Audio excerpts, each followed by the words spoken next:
we can segue into the next section, which is talking a little about the TV presentation, some ads around different areas. So we'll start with the helmets. So we talked Yeah. about this last week. We kind of theorized, it's not a big deal and stuff. But now that you've actually seen the games from different teams, is your opinion the same? Do you still kind of like not care, or do you find some of them distracting? How do you feel about ads on helmets now? I think I officially not care. I don't find them distracting at all. I think they're tastefully done. They fit well, except of course the Scotiabank corporate colors are red, so you see the Scotiabank logo on a blue helmet. Looks kind of stupid. But like the Montreal, just having Bell written there, and to anyone who's a Montreal fan who's watched Major League Soccer, Bell is featured prominently on the front of the soccer jersey. So it's not an out of place thing. It's the Bell Center where they play, so it's a good fit corporately for the team. And same thing with Toronto, the Scotiabank. They play in the Scotiabank Arena. Not that I'll ever call it that, and I know you won't. Yeah. But I'm okay with it. I'm okay with it. Yeah, I am too. And like you said, Montreal uses Bell, but Bell also is on the helmets of Ottawa, if I'm not mistaken, and Winnipeg. So, and Scotiabank is on Calgary's helmet as well. So, it works in Calgary because red on red, or red with red, whatever. Toronto, not so much. So I've actually taken a picture, or I've found a picture of every single ad on helmet this year, and I've ranked them. So That's awesome. that's a video that will be coming out. I don't think next week, but the following week. So I'm preparing that one now. But it was really interesting to go through all of them and see how bad some of them are, and how kind of good some of them are, and they just fit right in. Montreal is a good example of that one. Winnipeg, Toronto, not so much. But yeah, well, I'm excited to make that video. Yeah, and I'll have to be honest here. In watching the Boston New Jersey game, I didn't notice logos on helmets, and if they had logos on helmets, they were unobtrusive enough that they didn't come to my attention. So that, I guess, would mean to me that they're not in the way. Well, Boston's kind of a weird one because they've got the TD logo on their helmet, which is green, a color that they don't use. But I think for us on the East Coast in Canada, we're so used to watching Boston games because they were in the Atlantic Division, and just in general, Boston games are on TV a lot up here. The TD green is on the boards, it's on the ice. We're so used to seeing that logo incorporated with Boston that I don't notice it on the helmet because my mind is already used to it. So it works in Boston even though it technically shouldn't. You If could that have makes sense. you could have pointed a bow and arrow at me or put a gun to my head and asked me to tell you what the Boston logo on their helmet was. I Oh, wouldn't be able that's to do it. good. That's Yeah. good. I mean, it's good, but it's also bad because you're not recognizing the ad, which means the advertising is failing. Yeah, that's. I always get a kick out of that when I see a really cute commercial on TV, and I remember the content of the commercial for how funny it was, but then I don't remember the product. That's obviously a miss, right? Exactly. um, Ads elsewhere, digitally on the ice. Have you noticed these? No, I haven't. Oh, well then you are on the opposite side of me because they're driving me crazy. Just Okay. on the other side of the blue line in the middle, not on the sides, there are digital ads on the ice, and they changed every time the camera pans the other way and goes back up the ice. There's a new ad there. No. Yes, and it's driving me crazy. On the Canadian games too? Yes, I didn't. specifically the Canadian games. I didn't notice. Yeah, it's not too bad, but once you notice that, you can't unsee it. Well, now It's you've driving ruined me it for me nuts. because I'll be watching for them now. Yeah, and we have to talk about the arenas, and I have to applaud a lot of these NHL teams for making the arenas appealing to viewers who aren't there. And it shouldn't matter what the arena looks like to people who aren't there. They just care about what's on the ice. But teams like Calgary have done an amazing job with the surrounding seat coverings and stuff. Have you noticed these at all? Do you care? Well, how do you feel?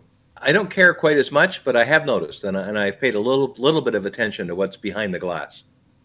One of the best things that's not behind the glass anymore is netting, which I know is a different topic, but I like what they have done, and I'm still yet trying to figure out how this is that much better than a bubble to actually play in these home arenas if there's no fans in the seats. Like what's the benefit there?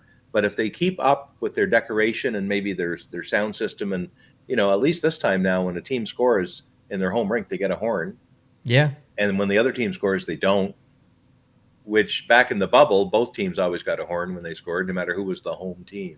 Yeah. So And I yeah, guess if you're the home team, you get to go home to your family, you can sleep in your own bed. And also, they're assuming that hopefully later on the season, maybe fans are allowed in certain arenas. So, yeah, and that's my assumption. That's why they're doing it. They're certainly going through the motions, and they're practicing for maybe hopefully a near future when they start to let fans trickle back in. Might notice the hat I'm wearing today. Green Bay yeah. had 7 or 8 thousand fans in the stands last night for their playoff game against the Rams, and they were distanced. They had some up above blimp type helicopter shots from above, and there was quite a few fans in there, but they were still socially distanced quite nicely, like family groups and then a space, and then a family group and a space, and it seemed to work. So maybe, of course, they're outdoors, but Hmm. maybe that bodes well for indoor arenas like NHL rinks too in the future. Well, I think Arizona's actually letting fans in to see the game. So, I haven't seen any images there, but yeah, maybe. We'll see. But you mentioned that you want to talk about a little bit about television broadcasts and stuff. What's that about? I do. Well, for one thing, there's a new announcer on CBC or on Sportsnet who's doing the Edmonton home games, and his name is Hanarayan Singh. And I've seen him for several years now doing interviews with players. I've not actually seen him do play-by-play, and he's actually quite good. And He's so good. he's going to end up being very, very good. And I'm Yes, very excited to have him on. So he's fine. And the color commentary was Louis DeBrusque, I think. yes, it And was. they're a pretty good duo. And I'm really encouraged for what that's going to look like down the road. But right now, I think Singh is watching the play very closely, and almost maybe too closely, because he's missing other things. And there was a few times, like in the second period late, there was like, we have a whistle, but they didn't know why there was a whistle. I knew why there was a whistle because I was watching the play, and the referee was making the high sticking on puck on a high stick sign, but neither announcer knew that. So I think the play-by-play needs some work, but I think it's going to be really good, and I'm very encouraged. I think it's important in hockey to have the diversity that we're seeing on CBC, Hockey Night in Canada, Sportsnet, whatever you want to call it. And I think these people, it's obvious that the people that you see on all the broadcast, whether they've been there for 20 years or there for 2 years, everyone who's doing these broadcasts is there because they're good. They're not there because they tick off a box or something, and that's Yeah, very important. exactly. That's Yeah, very important. they introduced him a little bit, um, and I recognized the voice, but I didn't recognize the face until they showed me, and then I'm like, oh, it's that guy. This is awesome. So Yeah, I yeah, thought he did wonderful, and I can't wait to hear more of him. So shout out to that yeah. guy. Yeah, very, very much. A very big shout out. In keeping with tradition of the recent years, though, they tremendously missed some face-offs during the coverage, sometimes showing replays that were lasting 5 and 6 seconds into the play. You can actually hear the real play taking place.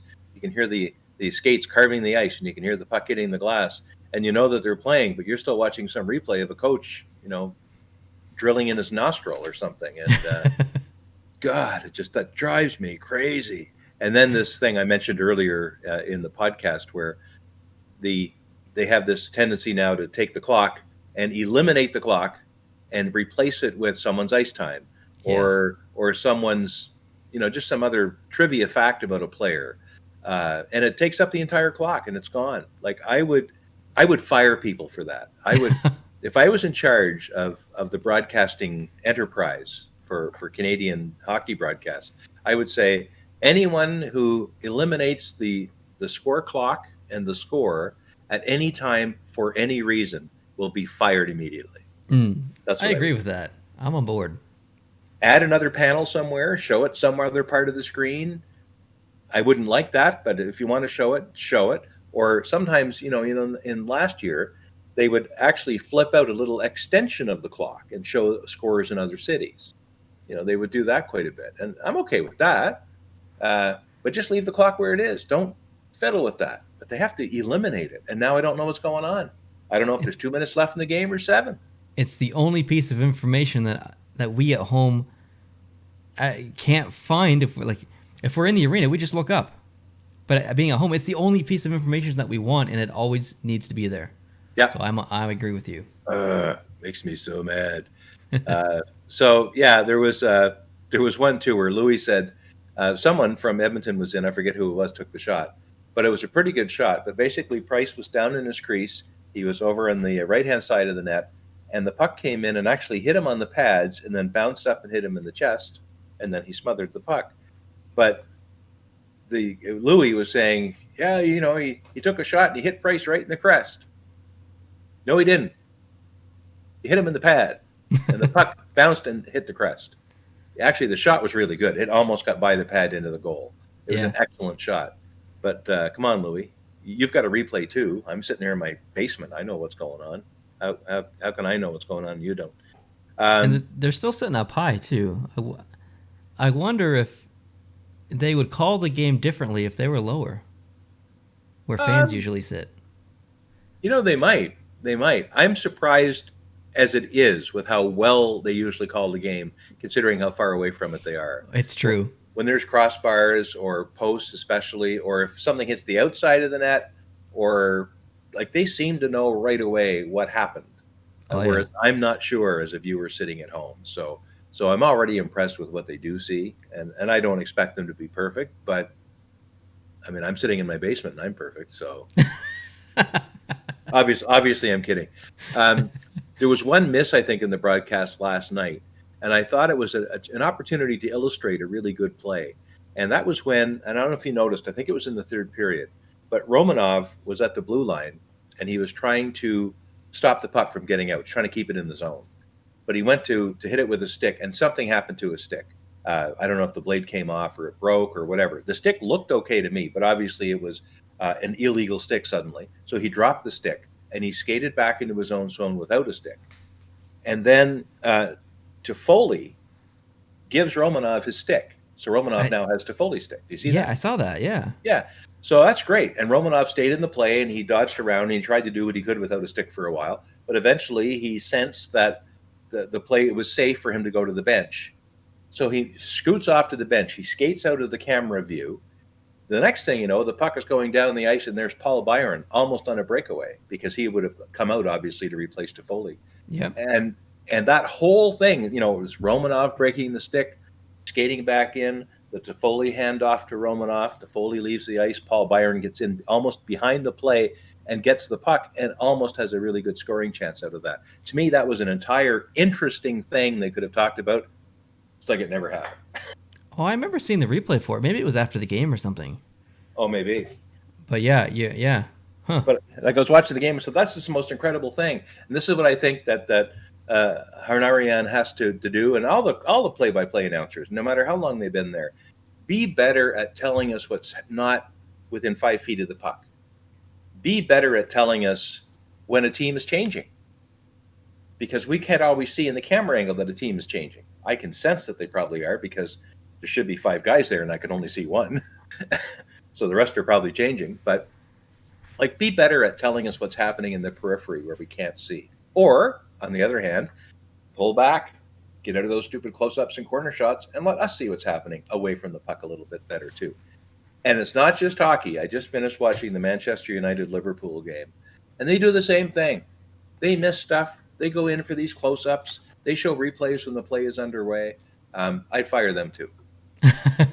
Well, that's the best part about watching a game in person is that you're not forced to look in one area. You can see what's going on at the other end of the arena. If a goalie takes a drink in the middle of play, you can see that. Not that it happens a lot, probably, but Yeah. still, it's such an insignificant thing. But just knowing that you can see that and you can pay attention to wherever you want on the arena or in the arena is the best part about watching a game live. I think, other than just saying that you saw some players in person, but yeah, Me they too. definitely need to be better at telling us what's happening, not just right beside the puck, elsewhere on the ice. So I'm in agreement with you there as well. Great. There's so much beautiful about the game of hockey that takes place, away from the main play. That's also very important. And as I've said a couple of years back, I won't drone on too much more about it. But if if TV producers just went to a game on an off day and stood with their back to the glass and looked up into the crowd once we have a crowd again and watched what the crowd is looking at and then tried to develop an understanding. Whatever the crowd is looking at right now is probably what the viewers want to see too. So just Yeah, show the viewers the absolutely. same thing, right? Yes, I agree. I Yeah. agree. One thing I one thing I don't miss is these camera crews panning off into the crowd to show someone when I want to see a replay or something. Like that drove me crazy last year and every year before that. So, And something I else that I don't miss anymore, oh, bang on the glass. there's no one there to bang on the glass. It's been absolutely beautiful. It's like I've been reborn. I love it. Yeah, it's true. All right, well that probably wraps up that section on ads and sports telecasting or whatever you call it.